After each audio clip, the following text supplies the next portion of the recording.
뉴스 읽어드립니다. 오늘의 뉴스를 10분 만에 정리해드립니다. 오늘은 2024년 1월 10일 수요일입니다. 미국과 한국의 주요 뉴스를 읽어드립니다. 건물주가 세입자에게 금전 보상을 통해 집을 나가달라고 요구하는 바이아웃이 LA에서 많이 이뤄지는 가운데 특히 아파트 등 임대 유닛이 밀집한 LA 한인타운 지역에서 가장 빈번한 것으로 나타났습니다.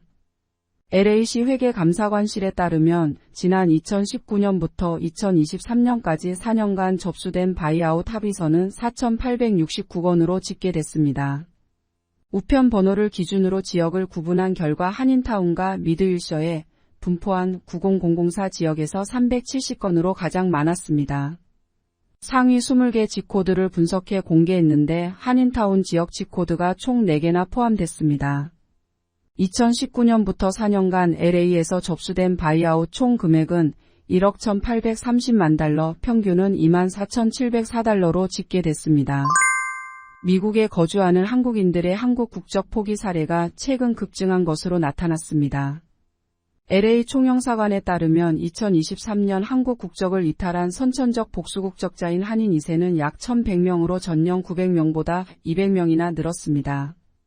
뉴욕 총영사관 관할 지역에서도 지난해 국적 이탈 신고가 157명 늘었습니다. 한국 국적법은 미국에서 출생 당시 부모 중 한 명이라도 한국 국적자면 선천적 복수국적자가 됩니다. 남성의 경우 만 18세가 되는 해 3월 31일까지 주소지 제외공간 등에 국적이탈 신고를 해야 한국 국적 포기 및 병역 의무 면제가 가능합니다. 또한 이민 등의 이유로 후천적 시민권 취득을 통한 국적상실 신고도 급증한 것으로 집계됐습니다. LA 총영사관에 국적상실 신고서를 제출한 한인 시민권자는 2023년 3,800명으로 2022년 3,200명, 2021년 2,600명에 이어 큰 폭으로 늘었습니다. 한편 2006년생인 한인 2세 남성은 오는 3월 31일까지 국적이탈 신고 신청을 해야 하며 기한을 놓치면 국적이탈과 병역 의무 면제가 힘들어집니다. 공화당 대선 예비 후보 가운데서 도널드 트럼프 전 대통령이 여전히 압도적인 지지를 유지하는 것으로 나타났습니다. 격차를 줄이는 것으로 보였지만 니키 헤일리 전 유엔 대사의 지지율은 더 나아가지 못한 채 론 디센티스 플로리다 주지사와 비슷했습니다. 로이터 통신에 따르면 자신을 공화당 지지자라고 밝힌 미국 성인 1941명을 대상으로 온라인으로 실시된 로이터 입소스 여론조사에서 트럼프는 49%의 지지를 얻었습니다. 헤일리는 12%, 디센티스는 11%가 지지한다고 대답했습니다. 헤일리 예비후보는 고학력 공화당 유권자들에게 인기가 더 많은 것으로 나타났습니다. 대학 학위를 가진 공화당원 중 트럼프 지지율은 34%로 줄었고 헤일리 지지율은 21%였습니다. 그러나 공화당 유권자의 훨씬 더 큰 부분을 차지하는 대학 학위가 없는 사람들 사이에서 헤일리의 지지는 8%에 불과했습니다. 일본 혼슈 중부 이시카와현 노토 반도에서 발생한 규모 7.6의 강진으로 인한 사망자가 200명을 넘어섰습니다. 교도통신에 따르면 이시카와현 당국은 강진 사망자가 202명으로 집계됐다고 발표했습니다. 사망자 가운데 6명은 피난 생활 도중 숨진 것으로 확인됐습니다. 안전 여부가 확인되지 않은 연락 두절 주민 수는 102명으로 크게 줄었습니다. 적지 않은 피난민이 지정 피난소가 아닌 비닐하우스 등 열악한 환경에 머물면서 어려움을 겪자 일본 정부와 이시카와현 당국은 이들을 노토반도 밖으로 옮기는 2차 피난도 추진하고 있습니다. 한편 일본 기상청은 진도 5강 정도의 강진이 추가로 발생할 확률이 여전히 남아있다고 밝혔습니다. 한국 뉴스입니다. 흉기 공격을 당해 치료를 받아왔던 이재명 민주당 대표가 퇴원했습니다. 이 대표는 이번 사건을 계기로 증오하는 전쟁 같은 정치가 사라져야 한다며 존중하고 공존하는 정치를 위해 노력하겠다고 다짐했습니다. 자택으로 이동한 이 대표는 당분간 집에서 회복 치료를 받으며 당 운영을 구상할 계획입니다.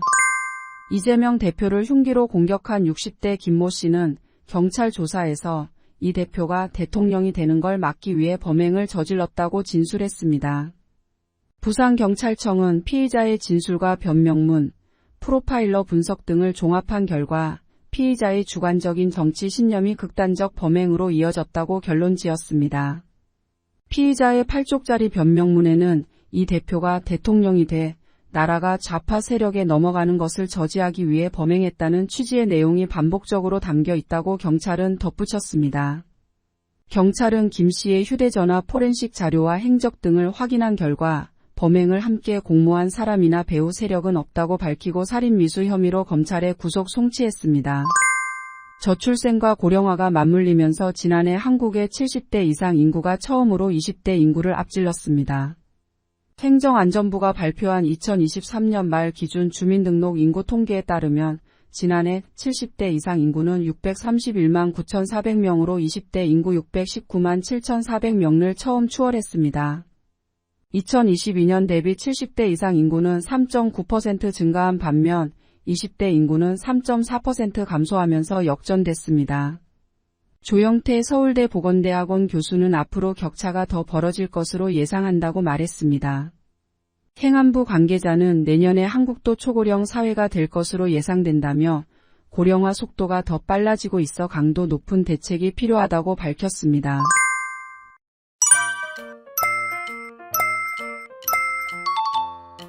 끝으로 날씨입니다.